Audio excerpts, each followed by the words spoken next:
तो अभी ना मतलब सितंबर से डाउनफॉल चल रहा है मार्केट में, तो इसमें आप क्या कर रहे हैं? नहीं, इंडियन मार्केट में मैनिपुलेशन है या नहीं है, पहले हम इस बात करते हैं। बिल्कुल बिल्कुल। तो इसलिए मैं हमेशा कहता हूँ कि मार्केट में जिसको टाइमिंग पता है उसको और कुछ नहीं चाहिए। स्विंग ट्रेडिंग वो चीज़ है जो आपको अपना टाइम देते हैं। लगाओ पैसा, घूमो। शायद 2025 में कुछ ऐसा डाउनफॉल आने वाला है जो कि किसी ने सोचा नहीं होगा, ऐसा आ सकता है। और मार्केट का एक नेचर है, जब डाउन ट्रेंड आता है इतना फास्ट एंड फ्यूरियस आएगा ना, आप सोच नहीं सकते कि स्टॉक मार्केट से क्या वेल्थ क्रिएट की जा सकती है। अगर की जा सकती है तो कैसे करें, स्टेप बाय स्टेप। सही जगह पे पैसा डालो, सही समय पे पैसा डालो, बहुत ही फास्ट कैपिटल बनता है। तो किसी ने राधा किशोर दवानी जी से ये पूछा कि सर एक अच्छा ट्रेडर बनने के लिए क्या करना है, कैसे करना है? तो उन्होंने रिप्लाई दिया कि देखो मैंने अपने बच्चों के लिए डीमार्ट खोला हुआ है, तो तुम क्यों आ रहे हो इसमें? अगर आप ठीक से 5 साल 6 साल दे पाते, नेक्स्ट 6 साल में आप जो पैसा कमाएंगे आप सोच भी नहीं सकते। अगर आपके पास में आज 1 करोड़ हो तो उसको कहाँ इन्वेस्ट करोगे? दोस्तों प्रणाम, स्वागत है आप सभी का डीप कास्ट के इस एपिसोड में, जहाँ पर आज हमारे साथ डीप बातें करेंगे इन्वेस्टर काजी जी। और इनकी स्टॉक मार्केट में ट्रेडिंग में बहुत एक्सपर्टीज़ है। 7 से 8 साल तक इन्होंने बहुत स्टडी की, बहुत कुछ किया, और उसके बाद फिर आज हमारे पॉडकास्ट पर आए हैं। और मैं पूरी कोशिश करूंगा कि इनका जो पूरा नॉलेज है वो पूरा निचोड़ करके आज आप सभी को मैं दे दूं। सर स्वागत है आपका हमारे शो में, डीपकास्ट में। सबसे पहले तो बहुत बहुत शुक्रिया बुलाने के लिए, आपने बुलाया। और मैं थोड़ा सा बताना चाहूँगा कि मैं जहाँ से आता हूँ, ठीक है, आप वहाँ की यूथ आइकॉन है। आप कहाँ से आते हैं? मैं आता हूँ नॉर्थ ईस्ट त्रिपुरा से। त्रिपुरा से, ओके। एक छोटा सा स्टेट है, बहुत ही लवली पीपल है वहाँ के। तो वहाँ पर आप एक यूथ आइकन है। अच्छा।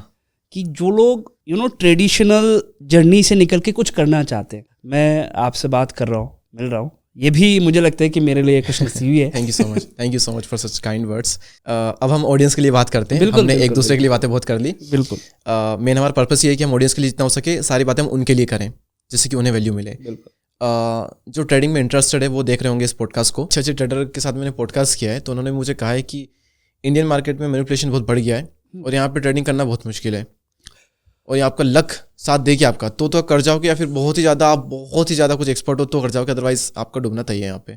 देखिए, ये अगर मैं बात करूँ ना, ये स्पेसिफिकली अगर मैं बात करूँ, मैक्सिमम लोग आज के दिन जो ट्रेड करते हैं वो निफ्टी बैंक निफ्टी में करते हैं। तो जो लोग एग्जाम्पल देते हैं ना, वो निफ्टी बैंक निफ्टी के देते हैं, है ना। तो निफ्टी बैंक निफ्टी में क्या है ना कि मैक्सिमम जो पैसा आता है, जो मैक्सिमम इन्वेस्टर या मान के चलिए जो ट्रेडर है वो इसी सेगमेंट पे काम करते हैं। तो जहां पर मैक्सिमम लोग काम करेंगे वहां पर ये चीजें होगा, है ना। राइट। अब हम लोग क्या है कि हमें स्पेसिफिक कंपनी से मतलब है, क्योंकि मैं प्योर इक्विटी ट्रेडर हूँ। मुझे इक्विटी में ट्रेड करते हो? हाँ, मैं प्योर इक्विटी ट्रेडर हूँ। और इक्विटी में लोग ये समझते हैं कि इंट्राडे करना इम्पॉसिबल है, लोग समझते हैं कि नहीं इक्विटी में शॉर्ट टर्म ट्रेड करना इम्पॉसिबल है। मैं कहता हूँ कि इक्विटी में जो शांति है वो कहीं नहीं है। हाँ, ये तो है ना, इक्विटी में जो शांति है ना, क्योंकि मैंने ऐसे बहुत सारे लोग देखे जो बर्बाद हो चुके हैं निफ्टी बैंक निफ्टी के चक्कर में। तो मतलब आप बैंक निफ्टी में ट्रेड नहीं करते? बहुत रेयर। अच्छा, मतलब आप स्टॉक में ही ट्रेड करते हैं इंट्राडे? हाँ। 5x मार्जिन के साथ? 5x मार्जिन भी होता है, या फिर स्टॉक ऑप्शन? हाँ, स्टॉक ऑप्शंस भी मैं करता हूँ जो हाईली लिक्विड है। ओके, हाईली लिक्विड है तो मैं ऑप्शंस पे जाऊंगा। जैसे कि मैंने कहा, मैं अपॉर्चुनिटी ट्रेडर हूँ, प्लस टाइमिंग। ओके, टाइमिंग मुझे चाहिए। जिस जगह पे मुझे लगा कि नहीं ये स्टॉक सही है, मैं फ्यूचर में चला जाऊंगा। जिस जगह पे लगा नहीं मुझे इस स्टॉक में जाना है, मैं ऑप्शन में चला जाऊंगा। जिस जगह पे मुझे लगा कि इसमें मुझे रॉ जाना है, अपने कैपिटल से, मैं मार्जिन नहीं लूंगा, मैं उसमें चला जाऊंगा। ओके, है ना, वो डिलीवरी हो गया एक तरह से। हाँ, डिलीवरी। जैसे कि मैंने कहा कि मेरा वही पॉइंट ऑफ व्यू रहता है कि 15 दिन 5 दिन 10 दिन, वो अपना व्यू है। Swing trading. हाँ, स्विंग ट्रेडिंग। और स्विंग ट्रेडिंग में क्या होता है ना कि स्टॉक मार्केट में क्यों आते हैं लोग? स्टॉक मार्केट में इसलिए लोग आते हैं ताकि इनका जो टाइम है ना, वो किसी न किसी जॉब में होते हैं। उनको लगता है अरे भाई दिन भर मैं जॉब में रहता हूँ, थोड़ा सा अपने लिए टाइम चाहिए, स्विंग ट्रेड करूंगा, बेसिकली अल्टीमेटली ट्रेड करूंगा, अपना बॉस मैं खुद हूँ, मैं करूंगा। लेकिन जब स्टॉक मार्केट में आते हैं सुबह 9:30 बजे से लेके 9:30 नहीं कहूंगा मैं, 9 बजे से लेके शाम के 4 बजे तक, तो वही तो हुआ। तो स्विंग ट्रेडिंग वो चीज़ है जो आपको अपना टाइम देते हैं। लगाओ पैसा, घूमो। तो उस हिसाब से मैं हमेशा स्विंग ट्रेडिंग को प्रेफरेंस देता हूँ, क्योंकि मेरा टाइम मेरा खुद का है। मैं 10 क्रिएटिव चीज़ और कर लूंगा, है ना। इसी के लिए हमने चूज किया था। लेकिन लोग आते तो इसी मेंटेलिटी से, आने के बाद चेंज हो जाते हैं। वो अलग सा सीन है। ओके, मुझे लग रहा था कि आप ऑप्शन ट्रेडिंग और इंडेक्स में ट्रेडिंग करते होंगे। नहीं, लेकिन तो अभी पता चला मुझे कि आप तो स्टॉक में इक्विटी में करते हैं। इक्विटी ट्रेडर हूँ मैं भी। ओके, वो थोड़ा सेफ भी माना जाता है। हाँ, सेफ भी होता है वो। सेफ। बट अगर आपके अनरियलिस्टिक कोई एक्सपेक्टेशन नहीं है, तो स्टॉक्स से बेहतर कुछ है ही नहीं। आपने अभी कहा था कि साइडवेज चलेगा मार्केट, शायद हो सकता है 1 से 2 साल 3 साल तक। अभी रिसेंटली एक गेस्ट के साथ पॉडकास्ट किया था मैंने, नाम अभी नहीं करूँगा क्योंकि पॉडकास्ट अभी तक आया नहीं है। अच्छा वो आ जाएगा तब बात अलग है। लेकिन उन्होंने कहा कि शायद 2025 में कुछ ऐसा डाउनफॉल आने वाला है जो कि किसी ने सोचा नहीं होगा, ऐसा आ सकता है। ठीक है, और मैं यहाँ सोच कर के आया था कि एक क्वेश्चन डिस्कस करूंगा कि स्टॉक मार्केट से क्या वेल्थ क्रिएट की जा सकती है, अगर की जा सकती है तो कैसे करें, स्टेप बाय स्टेप। लेकिन आपने पहले यहाँ पर कह दिया कि ये साइडवेज चलेगा पहले 2-3 साल, मतलब अच्छे खासे इन्वेस्टर तो पहले ही गायब हो जाएंगे, रिटेल इन्वेस्टर। तो पहले तो इस पे बात करते हैं कि 2025 में मार्केट का आपको क्या लगता है क्या होगा, फिर उसके बाद में हम बात करेंगे इस स्टॉक मार्केट से कैसे वेल्थ जनरेट की जा सकती है। अगर की जा सकती है तो स्टेप बाय स्टेप हम बात करेंगे। पहले हम बात करते हैं कि 25 में क्या चलेगा, आपका क्या? चलिए 25 में मैंने तो कहा साइडवेज रहेगा, मैं अपसाइड कोई मोमेंटम नहीं देख रहा हूँ। अच्छा, ठीक है, डाउन साइड आ सकता है, साइडवेज या डाउन साइड, लेकिन मैं अपसाइड कोई मोमेंटम नहीं देख रहा हूँ लॉजिकली। हाँ, तो ये तो हमने बात कर ली प्रेडिक्शन की थोड़ी बहुत। अब हम बात करते हैं स्टेप बाय स्टेप कैसे कोई वेल्थ क्रिएट कर सकता है स्टॉक मार्केट से, अगर करना चाहता है तो। मैं अपना एक्सपीरियंस ही शेयर करूंगा। ठीक है कि आपको कैसे शुरू करना चाहिए। सबसे पहले तो समझिए आज मार्केट में लोग आते कैसे।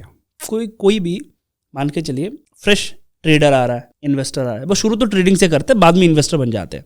तो ट्रेडर आता कैसे, उसका एक एक्सपेक्टेशन होता है कि अच्छा दिन का 300 रुपये कमा लूँ, 400 रुपये कमा लूँ, 500 रुपये कमा लूँ। जो बंदा 500 रुपये कमाने की सोच रहे उसके पास कैपिटल भी कम ही होगा। हाँ, तो वो सबसे पहले प्रेफरेंस किसको देगा? ऑप्शंस को।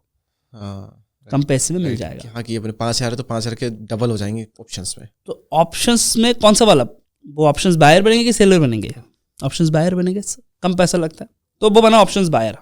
अब ऑप्शन बाइंग में क्या है कि आप एक कार खरीद रहे जो शोरूम से निकलती जिसका प्राइस ड्रॉप हो जाएगा, ये है ऑप्शंस बाइंग जो लोग करते हैं। अब जब आप ऑप्शंस बाइंग में जाते हैं या ऑप्शन में काम करते हैं, आज नहीं तो कल आपको लॉस होना ही है। एक दिन आप 0 हीरो खेल लेंगे, अच्छी बात है, उसके बाद आपको लॉस होना ही है। तो सबसे पहले कोर कारण को समझो कि लॉस क्यों हो रहा है आज के दिन। आपसे पहले जो लोग आए उन्होंने क्या गलती की? सबसे पहले ऑप्शन में नहीं जाना है। ओके, स्टॉक मार्केट का नॉलेज सिर्फ ट्रेडिंग के लिए नहीं होना चाहिए। स्टॉक मार्केट का नॉलेज होना चाहिए कि मैं एक बेटर इन्वेस्टमेंट भी कर सकूं, है ना। मुझे एटलीस्ट पता हो कि मेरे पास 1 लाख रुपए है, इसका बेस्ट यूज क्या हो सकता है, ये जानना बहुत जरूरी है। तो ये जानकारी आपको स्टॉक मार्केट देता है कि कौन सा कंपनी है, क्या कर रहा है, क्या नहीं कर रहा। तो मेरा सजेशन रहता है, अगर आप स्टॉक मार्केट में आ रहे हैं, आपका पहला काम होगा 1 साल पहले इन्वेस्टमेंट करो। इन्वेस्टमेंट, हाँ, मतलब जिसे हम पोजिशनल ट्रेड कहते हैं। कि 1 साल मैं किसी कंपनी में जाऊंगा, पहले पैसा कमा तो लो। आप जिनको देख के आ रहे हैं ना कि उन्होंने 20 लाख एक ट्रेड में कमा लिया, उन्होंने 1 करोड़ एक ट्रेड में कमा लिया, सोच के देख ले, जिस बंदे ने 1 करोड़ एक ट्रेड में कमाया होगा उसका स्टॉप लॉस क्या होगा? मिनिमम 20 लाख होगा, आराम से मिनिमम 10 लाख होगा। तो आपको लगता है कि वो अपने पॉकेट से दे रहा होगा वो पैसा? उसके पास वो बैकअप प्लान है, कहीं ना कहीं से आ जाएगा, और उसने ऑलरेडी कमा के रखा हुआ है। उसकी जर्नी बहुत लंबी है। हाँ, और एक चीज बताता हूँ जो कोई बताता नहीं है, ये जितने भी आप देखते हैं ना ऑप्शंस ट्रेडर, आपको सोशल मीडिया पे दिखते हैं वो ऑप्शन ट्रेडर, उनके एक्चुअल जो वेल्थ बना है ना, वो इन्वेस्टिंग से बना है, वो स्विंग ट्रेडिंग से बना है, वो पोजिशनल ट्रेडिंग से बना है। इक्विटी में जाके चेक करिएगा कभी उनका पोर्टफोलियो, इक्विटी में ग्रीन दिखेगा आपको, तो उनका बैकअप इक्विटी में है। आपको ऑप्शन दिखाया जाता है क्योंकि आप भी वही देखना चाहते हैं, ये उनकी गलती नहीं, आप भी वही देखना चाहते हैं, है ना। कि अच्छा चलो लगाया, विद इन ए मिनट आ गया, वो जो एक्साइटमेंट होता है, डोपामिन आता है, अच्छा लगाया with in next 1 second 1 minute में रेड या ग्रीन आएगा, तो आपको वो एक्साइटमेंट चाहिए होता है। पैसा कमाना है, एक्साइटमेंट तो है नहीं, बोरिंग काम है। तो सबसे पहले आओ इन्वेस्टमेंट में 1 साल दो या 2 साल दो, पहले कुछ कमा तो लो स्टॉप लॉस देने के लिए। मार्केट आपसे लेगा, लेकिन स्टॉप लॉस देने के लिए पैसा कमा लो पहले। ओके, है ना। हाँ। 1-1.5 साल दो, इन्वेस्टमेंट करो, इन्वेस्टमेंट में पैसा बनता है। आप थोड़ा बहुत पैसा कमा लो, उस पैसे को यूटिलाइज करो, उसके बाद इक्विटी खत्म, मान के चलिए आपने इन्वेस्टमेंट किया, इन्वेस्टमेंट से पैसा बना। अब आपका एक साल में क्या होगा ना, आपने मार्केट के साइकिल को देखा, डिफरेंट फेज को देखा, न्यूज़ के साथ कैसे इम्पैक्ट करता है।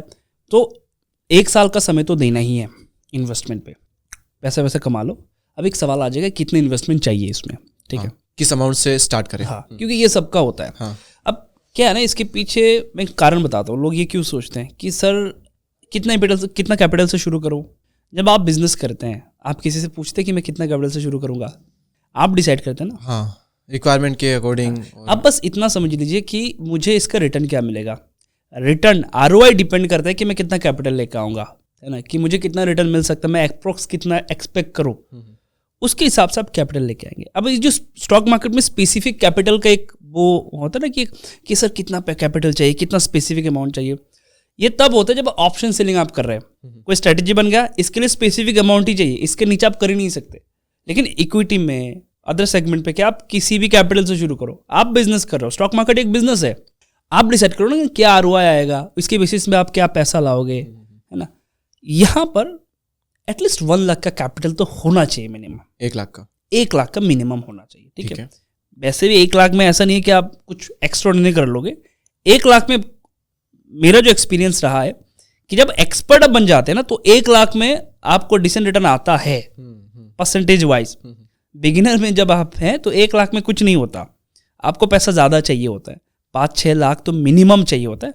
फिर भी शुरुआत के लिए, एक्सपीरियंस के लिए 1 लाख रुपए चाहिए, ठीक है। इसलिए मैंने कहा जब आप 1 साल का समय देंगे ना, उस 1 साल में आप मार्केट के साइकिल को समझेंगे, साइकोलॉजी को समझेंगे, लोग कैसे बिहेव करते हैं, कैसे रिएक्ट करते हैं मार्केट में, न्यूज़ के साथ, ये सारी चीज़ें आप समझ लेंगे। ये आपको हेल्प करेगा आपके नेक्स्ट स्टेप में। आपका नेक्स्ट स्टेप क्या होगा? आपका नेक्स्ट स्टेप होगा कि मैं 6 महीने के लिए पोजीशन बनाऊंगा, 5 से 6 महीना, ठीक है। अब 5 से 6 महीना अगर आपको पोजीशंस बनाना, जाहिर सी बात है इक्विटी में आप ज़्यादा फोकस करेंगे। पहले मैं इक्विटी सजेस्ट करूंगा, अदर सेगमेंट तो सजेस्ट करूंगा नहीं, बाद में आएगा। तो इक्विटी में आप काम करिए, 5 से 6 महीना काम करिए। टाइम फ्रेम छोटा हो रहा है, देखिए पहले आपने 1 साल समय दिया, 1 से 1.5 साल, उसके बाद आपने 5 से 6 महीना समय दिया।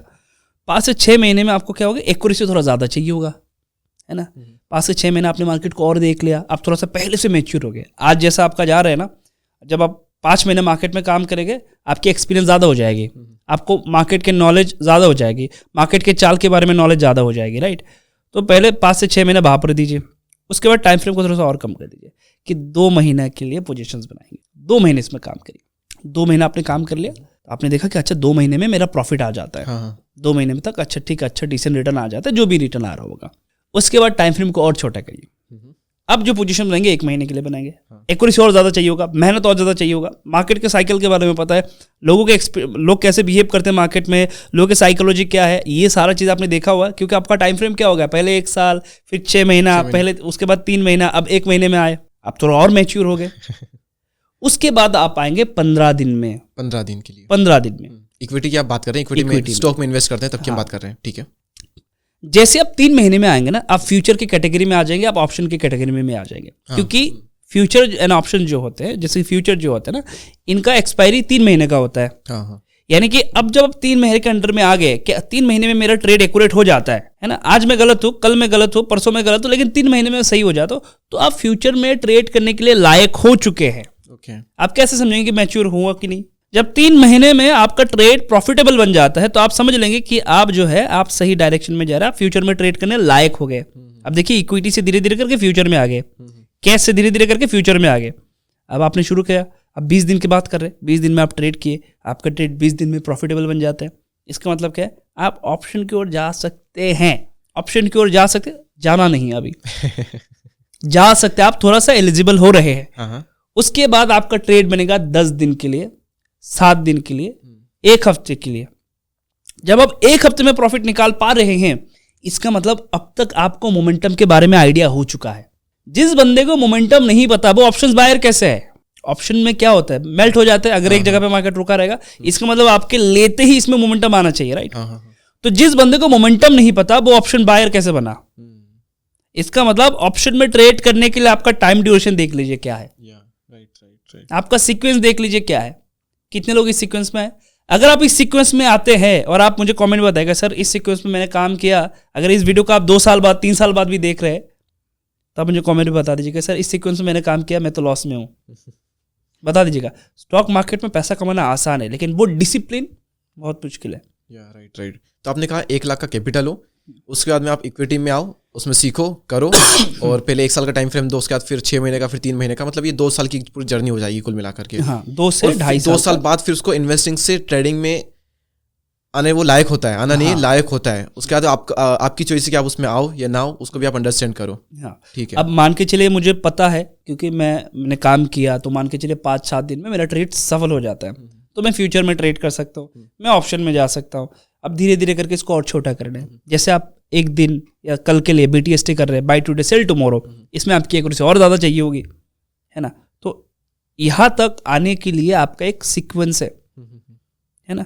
आप अगर किसी को पढ़ाते हैं स्कूल में, कॉलेज में, तो पहले आपने खुद पढ़ा है, आपने खुद जर्नी फेस किया है, राइट। उसके बाद जाकर आप पढ़ाते हैं। तो एग्जैक्टली सेम चीज स्टॉक मार्केट में भी है। पहले जर्नी को तो कंप्लीट करो, ये भी एक डिग्री है, इसमें कैरियर बनाओगे, फुल टाइम ट्रेडर बनोगे, पैसा कमाओगे, इससे घर चलेगा, परिवार चलेगा, सब कुछ चलेगा, लेकिन इसके लिए टाइम नहीं है तुम्हारे पास। ये भी तो एक कोर्स है, प्रॉपरली आगे बढ़ो। हम लोग बीच के मतलब इन बिटवीन जितने भी स्टेप होते हैं ना, वो सारे स्किप करके सीधा आते हैं ऑप्शन में। तो गलती कहाँ पर है? सबसे लास्ट ऑप्शन है, जबकि ऑप्शन ट्रेडिंग सबसे लास्ट ऑप्शन है। यस, लेकिन स्टॉक मार्केट में रिटेल ट्रेडर के लिए ऑप्शन ट्रेडिंग सबसे पहला ऑप्शन है। क्योंकि लालच है वहां पर, लालच मारने के लिए ही बना है आपको, और जहाँ बोरिंग चीज है वो आपके लिए सबसे ज्यादा काम की है, बहुत काम की है। तो इससे वेल्थ कैसे बनेगी? 1 लाख का कैपिटल उसने लिया, अब 1 लाख से ही उसकी पूरी जर्नी अगर चली भी, हो सकता है बीच में वो ऐसा नहीं प्रॉफिट में हो जाएगा, माइनस में भी जाएगा। मान लो 1 लाख की कैपिटल से उसने सीख कर चलो 60-70 पे अटक गया वो, तो वेल्थ कैसे क्रिएट होगी?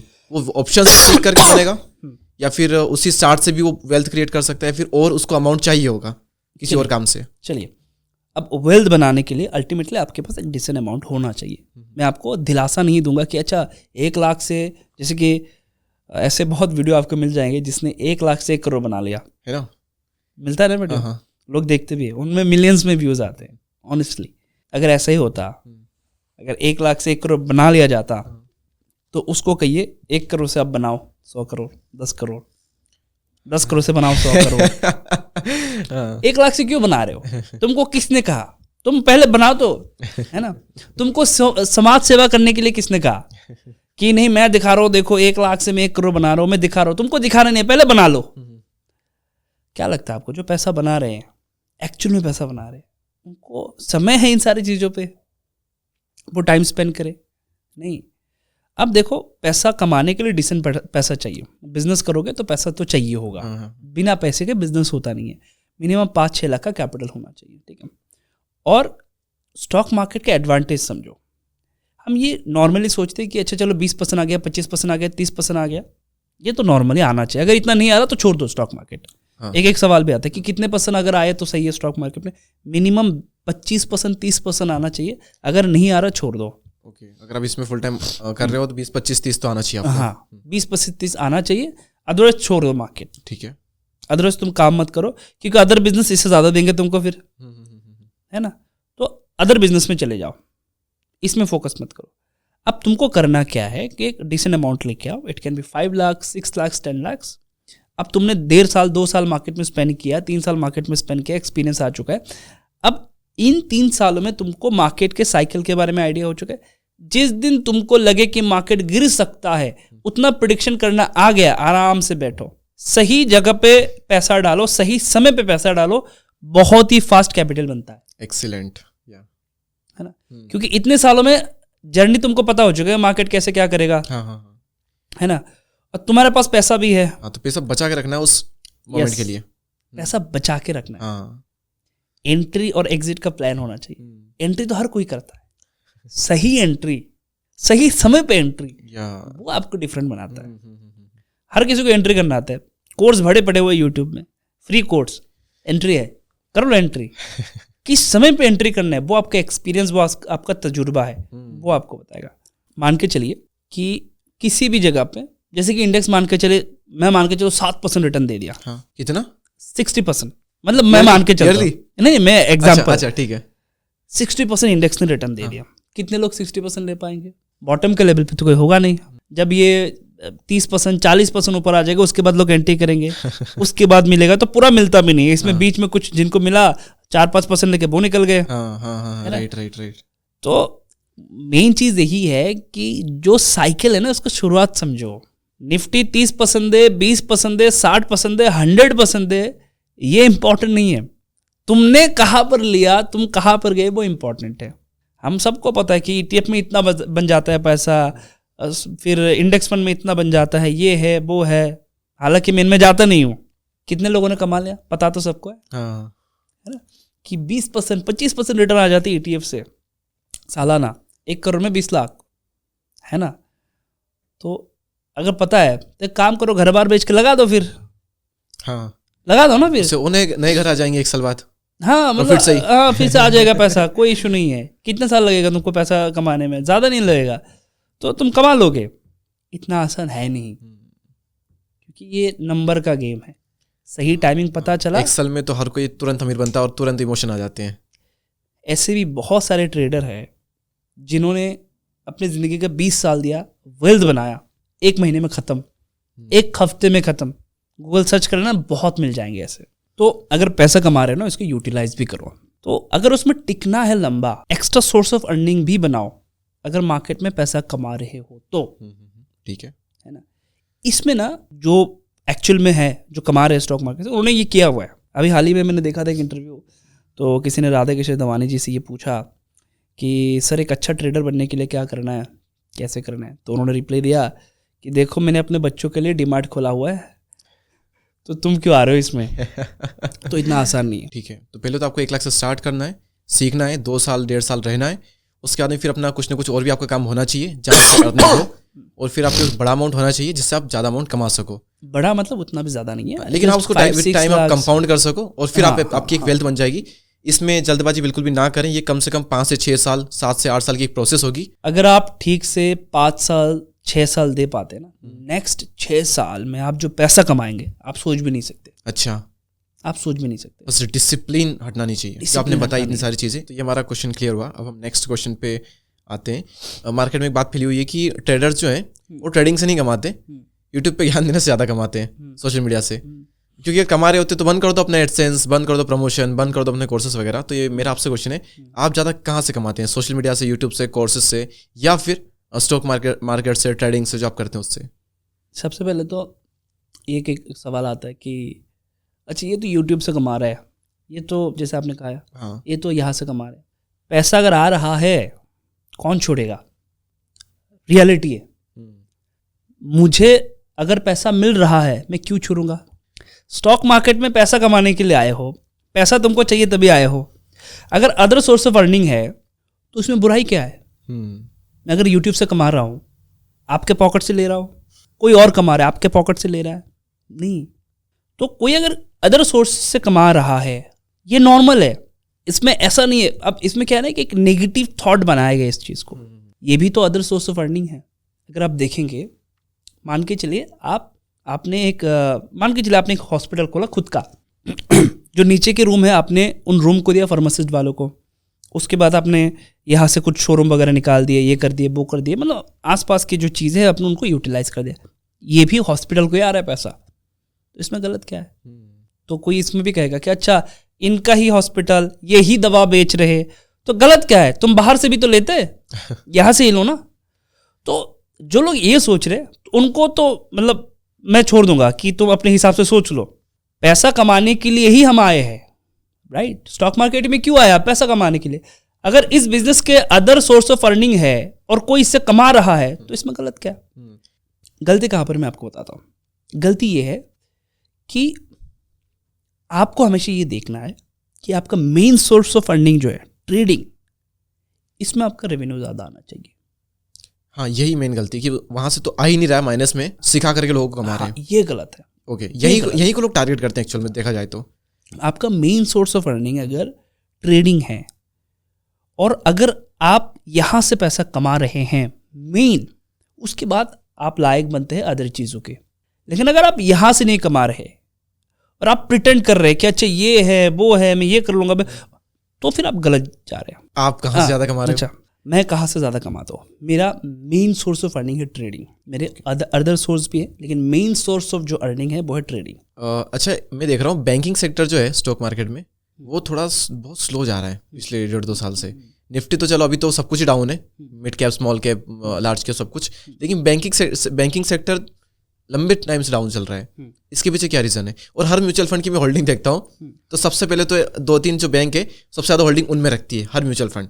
अभी बैंकिंग सेक्टर का क्या है ना कि हर किसी को पता है कि ये सेक्टर जो है वो ग्रो करेगा, पैसा रोटेट इनके माध्यम से ही होता है। हाँ, तो हर किसी का ट्रस्ट इन्हीं कंपनी में है, तो हर कोई बैंकिंग सेक्टर में ही फोकस करता है। अब बैंकिंग सेक्टर का क्या है कि अभी लास्ट अगर मैं बात करूँ, वैसे उतना भी वर्स्ट नहीं है, ठीक है।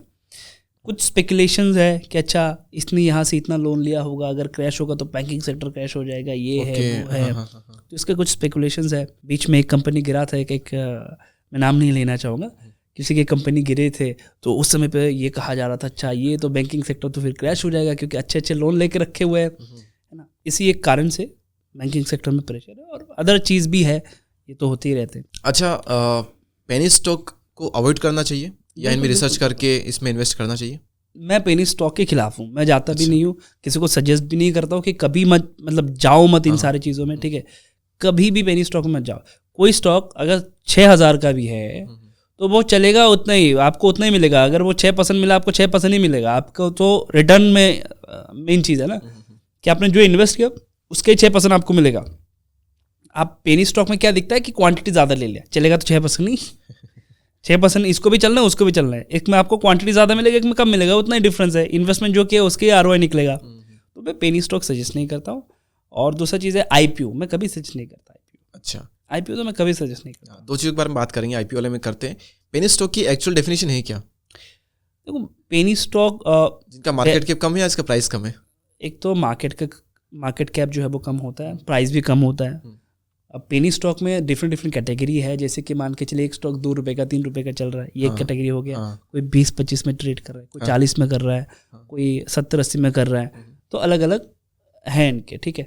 तो वही, लेकिन इनमें वॉल्यूम बहुत ज़्यादा होता है, तो लोग को दिखता है अरे बाप रे इतना वॉल्यूम है, ये तो जाएगा। वॉल्यूम की अगर मैं बात करूँ, कुछ ऐसे कंपनीज भी है जैसे कि आइडिया, वोडाफोन हो गया, येस बैंक हो गया, वॉल्यूम देख लीजिएगा एक बार, ठीक है। तो इस बेसिस पे मत जाइए, ठीक है। ये भी पेनी स्टॉक है, वॉल्यूम भी बढ़िया है, लेकिन एक ज़माने में ये भी धुरंधर हुआ करते थे, तो इनमें मत जाइएगा। ठीक है। अब आप IPO का बता रहे थे, IPO में इन्वेस्ट करने का आप सजेस्ट नहीं करते? नहीं करता। अभी 2 IPO में लगे पड़ा मेरा पैसा, कल शायद उसका आने वाला है कि लॉटमेंट लगा कि नहीं लगा।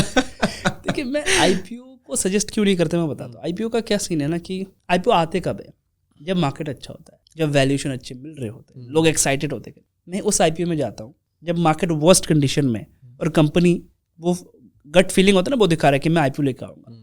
जब वर्स्ट मार्केट में IPO आए, समझ लीजिएगा कंपनी के फंडामेंटल बहुत स्ट्रांग है। दूसरा चीज़, अगर अच्छे मार्केट में IPO आ रहा है तो मैं उसमें इंटरेस्टेड नहीं हूँ। लेकिन कई सारे IPO का तो ऑलमोस्ट सबको पता था कि ये तो प्रॉफिट देंगे, पता लग जाता है। डॉम्स का था, बहुत लोगों को पता था।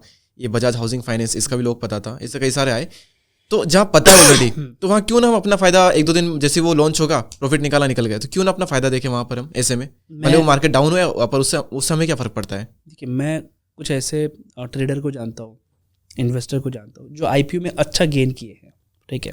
कुछ ऐसे मैं जानता हूँ। मेरे एक अलग सा नेचर है, मैं अपने नेचर पे रहना चाहिए। मेरा नेचर है ही नहीं IPO वाला। अच्छा, मेरा नेचर है ही नहीं कि शॉर्ट टर्म में इतना गेन कर लो, मेरा नेचर है ही नहीं। तो मैं इसलिए दूर रहता हूँ। और मैं, देखिए मुझे पता नहीं कि नेक्स्ट क्या होगा IPO के, क्योंकि मैं टेक्निकल ट्रेडर हूँ, राइट। तो टेक्निकल के बेसिस पे मुझे नहीं पता चलेगा नेक्स्ट क्या होगा, इस वजह से मैं जाता नहीं। किसी को अगर जाना है, आप अपनी मर्जी से जा सकते हैं। मेरे पास रीज़न है ना जाने का, वो मैंने आपको बताया कि मैं क्यों नहीं जाता। आपके पास अगर रीज़न है जाने का, आपको कंपनी के बारे में पता है, बिजनेस के बारे में पता है, आप जाइए, मुझे इसमें कोई दिक्कत नहीं है। ठीक है। मेरे पास रीज़न है ना जाने का, इसलिए मैं नहीं जाता। तो अच्छा, एक बात बताओ, आपको स्ट्रेस होता है? मतलब स्टॉक मार्केट स्ट्रेस, एंजाइटी, तो बसड़ वाली जिंदगी लगती है ये, या फिर आप नॉर्मल लगता है, आप काफ़ी एक्सपर्ट बन गए इस चीज़ के? तो जर्नी मेरा शुरू हुआ था कलकत्ता से, ठीक है। मेरे एक दोस्त है शान, तो उसके पिताजी जो है वो बेसिकली ट्रेडिंग करते थे, तो बाहर से मेरा जर्नी शुरू हुआ। अच्छा, तो कलकत्ता से हम छोटे गांव से आते हैं, फिर जब आप बाहर आते हैं, सीखते जानते, आपको लगता है आपने बहुत कुछ जान लिया। तो मैं घर गया, फिर जैसे तैसे करके पैसा वैसे इकट्ठा किए, उसके बाद मैंने ट्रेडिंग करना शुरू किया। शुरुआत में मेरा 27 लाख का लॉस, कम अमाउंट नहीं है। अरे स्टार्ट कितने से किया फिर? 30 लाख, मतलब इससे पहले तो मैं ट्रेडिंग कर ही रहा था।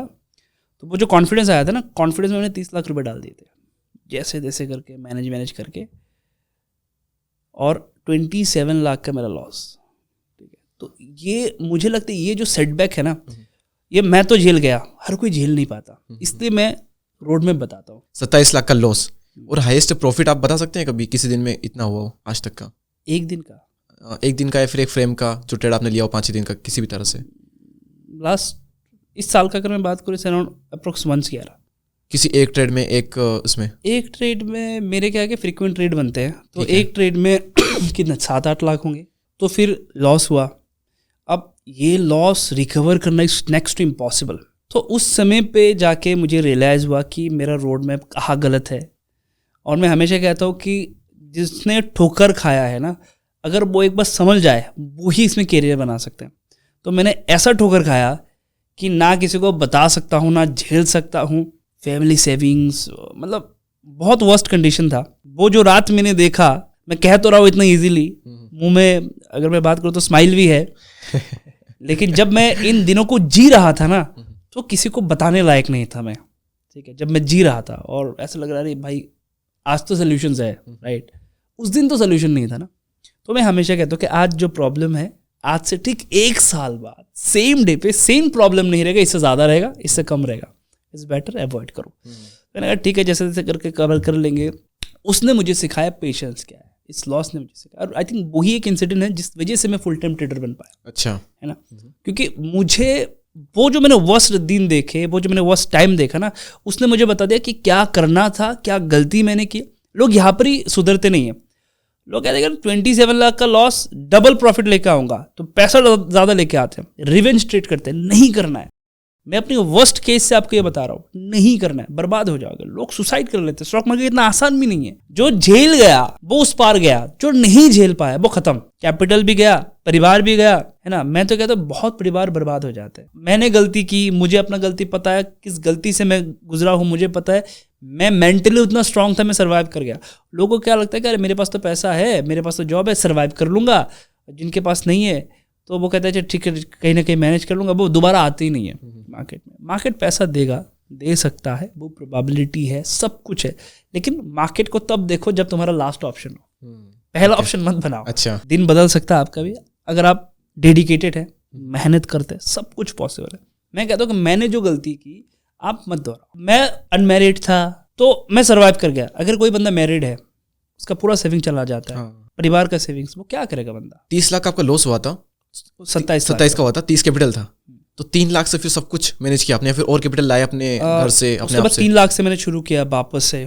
तो उस समय मैंने इन्वेस्ट किया था 3 लाख का। तो मुझे पता चला इन्वेस्टमेंट में रिटर्न ज़्यादा आता है। अच्छा, ठीक है। मैंने कहा अच्छा ये बन सकता है, तो इन्वेस्टमेंट में मैंने फोकस किया। उसके बाद एक आफ्टर सर्टेन अमाउंट मैंने वापस से पैसा डाला। उसके बाद प्योर इन्वेस्टमेंट पे गए। उसके बाद धीरे धीरे करके जो जर्नी मैंने बताया, वो जर्नी से मैं गुजरा हूँ, तो इसलिए मुझे पता है। अच्छा, अभी हम एक रैपिड फायर करते हैं, फिर उसके बाद एक क्वेश्चन और लेंगे, फिर हम इस पॉडकास्ट को एंड करेंगे। बिल्कुल। तो रैपिड फायर में आपको बहुत शॉर्ट में 1 वर्ड में, या कोई एक चॉइस होगी, 2 ऑप्शन होंगे, आपको एक चूज करना पड़ेगा, और 1 वर्ड में, और फटाफट आपको आंसर करने हैं। कोई ऐसा स्टॉक जिसको ना खरीद करके आपको रिग्रेट हो रहा हो। HSCL। अगर आपके पास में आज 1 करोड़ हो तो उसको कहाँ कहाँ इन्वेस्ट करोगे? पर्टिकुलर स्टॉक का नाम नहीं बताना है, स्टॉक या फिर FD, म्यूचुअल फंड, इस टाइप से अगर बताना चाहो तो कहाँ कहाँ करोगे? ओके, अगर मेरे पास 1 करोड़ है, सबसे पहले तो मैं 30 लाख 40 लाख जो है वो अपने कैपिटल रखूंगा ट्रेडिंग पर्पस से। बाकी इसमें से 20 लाख 30 लाख जो है मैं इंडेक्स फंड, ETF, इनमें डिवाइड करूंगा। ठीक है। एकदम सेफ, अगर मतलब मान के चलिए यही मेरे पास पैसा और कुछ है ही नहीं, ठीक है, तो ही मैं ये करूंगा। और बाकी का जो कैपिटल है उसको मैं हमेशा रिजर्व रखूंगा। ठीक है, हमेशा रिजर्व रखूंगा। जब मार्केट में मौका मिलेगा तो इसको यूटिलाइज करेंगे। ठीक है। फंडामेंटल एनालिसिस या फिर टेक्निकल एनालिसिस? मैं तो टेक्निकल पे पूरा। कोई एक ट्रेडिंग रूल जिसे आप हमेशा फॉलो करते हैं? Risk reward. कोई एक ऐसी मिस्टेक जो कि हर ट्रेडर करता ही करता है कहीं ना कहीं? SL मेंटेन ना करना। क्या करता? SL, स्टॉप लॉस मेंटेन ना करना। ओके। अगर ट्रेडिंग नहीं कर रहे होते तो क्या कर रहे होते? अगर ट्रेडिंग नहीं कर रहा होता, हाँ, तो क्या कर रहे होते? तो क्या बनते? बताना मुश्किल है, शायद मैं हीरो बन जाता। ट्रेडिंग या इन्वेस्टिंग में से अगर कोई एक चूज करना हो तो? अभी तो इन्वेस्टिंग। ओके। और अगर स्टॉक मार्केट या यूट्यूब या सोशल मीडिया, इन दोनों में से अगर कोई एक चीज़ पूरी तरह से चली जाए तो किसको छोड़ दोगे और किसको पाना चाहोगे? मुझे ट्रेडिंग चाहिए, बस ट्रेडिंग चाहिए। ठीक है। स्टॉक ट्रेडिंग या फिर index trading? Stock trading. Okay. Penny stock या स्मॉल कैप? Mid cap. नहीं, इन दोनों में से ही चूज करना है। अच्छा, स्मॉल कैप मिड कैप में तो आपने पहले बता दी, मिड कैप है ना। मिड कैप या large cap? Mid cap. Okay. Gold या सिल्वर? अभी तो सिल्वर। अच्छा, सिल्वर। इसको भाई सेल करने का रिकमेंडेशन ना समझे। ये सिर्फ इनकी चॉइस है, आप रिकमेंडेशन बिल्कुल ना समझिए, कोई एडवाइस नहीं है, ये इनकी पर्सनल चॉइस है। ठीक है। किस इंडेक्स में ज़्यादा पोटेंशियल है, बैंक निफ्टी में या निफ्टी 50 में? देखिए, अगर आप सिर्फ निफ्टी 50 और बैंक निफ्टी की बात करेंगे तो जाहिर सी बात है निफ्टी 50 में कहूँगा। लॉन्ग टर्म में ज़्यादा रिटर्न देगी। लेकिन ट्रेडिंग में? ट्रेडिंग में अभी तो ट्रेडिंग आप दोनों में कर सकते हैं, निफ्टी 50 में भी आप अच्छे से ही ट्रेड कर सकते हैं, वोलेटिलिटी कम होता है। Gold versus bitcoin? Gold. Okay, क्या लगता है बिटकॉइन ज़्यादा जाएगा 10 साल में या फिर रिलायंस ज़्यादा रिटर्न देगा? 10 साल में ना, हाँ, स्टफ गलत होने के चांसेस ज़्यादा है, बट मैं बेट लेना चाहूँगा अपने इंडियन जो कंपनी है रिलायंस पे। ठीक है, ठीक है। आपका फेवरेट ट्रेडर या फिर ये का इन्वेस्टर? आइडल मैं मानता हूँ राकेश झुंझुनवाला जी। ठीक है, ओके। तो उनसे मैंने बहुत से, मतलब उनके बारे में पढ़ता रहता हूँ मैं, तो बहुत सारी चीज़ें मैंने उनसे जाना। ठीक है। बहुत सारी चीज़ें मुझे लगता है कि इन फ्यूचर इनको इम्प्लीमेंट करना चाहिए जब मुझे लगे कि मैं उस जगह पे हूँ। ठीक है। आपका फेवरेट यूट्यूबर? फिलहाल तो आप ही है। अरे वाह वाह, क्या बात है। किसकी ज़्यादा इज्जत है, एक यूट्यूबर की या एक इंस्टाग्रामर की आपकी नज़रों में? यूट्यूबर की। अच्छा, कल हम किसी इंस्टाग्रामर से मिलने वाले, सो तब तक ये आ जाएगा। ओके, सो ये तुम्हारा एक गेम कंप्लीट हुआ। अब लास्ट में अब हम एक क्वेश्चन ले लेते हैं, ETF या म्यूचुअल फंड? अच्छा है, रैपिड फायर में लेते हैं, ETF या म्यूचुअल फंड? आप क्या चूज करोगे? ETF चूज करोगे? तो इसमें कोई स्ट्रेटेजी इन्वेस्ट करने की कि डाउन जाए तो इतना इन्वेस्ट करो, और डाउन जाए तो इतना करो, और इतना बचा करके रखो? जैसे कि अगर मैं बात करूँ, जैसे निफ्टी में 10% के करेक्शंस बहुत कम देखने को बहुत कम देखने को मिलता है। तो मैं क्या करता हूँ ना कि जब कभी भी मान के चलिए निफ्टी टॉप से सडनली 5% 6% करेक्ट हो गया, मैं तुरंत इन्वेस्ट करना शुरू। कितना परसेंट अपनी कैपिटल का? मान के चलिए स्पेसिफिक अमाउंट मैंने रखा हुआ, it can be 1 lakh suppose. हाँ, ठीक है, मैं 20,000 30,000 करके इन्वेस्ट करना शुरू करता हूँ। ठीक है, और हमेशा इसमें क्या होता है ना कि आप हमेशा एक्सपेक्ट करते हैं कि मार्केट गिरे आपको खरीदने का मौका मिले, तो हमेशा मिलता नहीं है, बट जो भी आपने निवेश किया उसका डिसेंट रिटर्न मिल जाता है। लास्ट कुछ साल का तो यही रिटर्न रहा है कि मार्केट गिरा तुरंत उठ गया, तो आपके स्टॉक्स नहीं उठे लेकिन ETF से आपका पैसा आ गया जो आपने 20 में लगाए थे। अभी हाल ही में हुआ था ये। ठीक है, मार्केट इन बिटवीन गिरा था एग्रेसिवली, तो मुझे पता था स्टॉक्स नहीं रिकवर करेंगे, तो मैंने तुरंत जाके ETF खरीदा, तो ETF ने मुझे ज़बरदस्त रिटर्न बना के दिया। तो ये एक चीज़ है, जब आप डिटेल में जानते हैं ना चीज़ों को, थोड़ा बहुत जानते हैं आप अपने जोन में बेस्ट है, तो आपको पता है कि चलो किसी का झमेला नहीं है, खुद खरीदेंगे खुद बेचेंगे, किसी को ना कमीशन देना है, कुछ देना नहीं है, खुद खरीदो खुद बेचो, बात खत्म। सही समय आ गया, खरीद लो, दैट्स इट। दोस्तों, हमने काफ़ी सारी चीज़ें सीखी, वेल्थ क्रिएट करने के बारे में, कुछ गलतियां करते हैं लोग, उससे कैसे बचें, और भी कई सारी चीज़ सीखी। और रिपीट फायर में तो शॉर्ट में फटाफट आंसर मिल गए, तो वहाँ से बहुत कुछ क्लियर हो गया। सो डीप कास्ट के इस एपिसोड में इतना ही। आपका बहुत बहुत धन्यवाद हमारी ऑडियंस को इतना कुछ बताने के लिए, इतनी एडवाइस देने के लिए, और हमारे चैनल पे आने के लिए। डीप कास्ट के इस एपिसोड में इतना ही। हम मिलेंगे किसी और वीडियो में, तब तक लिए जय हिंद, जय Bharat. Thank you so much, and thank you so much आपको भी। चलिए।